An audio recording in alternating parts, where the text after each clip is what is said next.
లక్ష్యాన్ని మరచి తిరగడం, నిర్లక్ష్యంగా కాలం గడపటం, అడ్డగోలు వ్యవహారాల్లో తలదూర్చడం, చెడు అలవాట్లకు బానిస కావడం, పనికిరాని విషయాల్లో దూరి అత్యుత్సాహాన్ని ప్రదర్శించడం ప్రస్తుత కాలంలో కొంతమంది యువకులు చేస్తున్న దుశ్చర్యలు.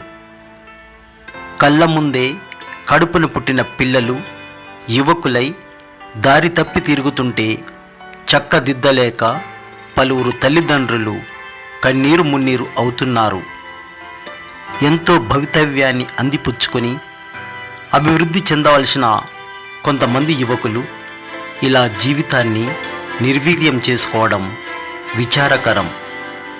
చేతులు కాలినాక ఆకులు పట్టుకోకుండా యువత సమయాన్ని సద్వినియోగం చేసుకొని ఓ లక్ష్యాన్ని చేరుకుంటే కన్నవారికి, యావత్తు సమాజానికి ప్రయోజనకరంగా ఉంటుంది.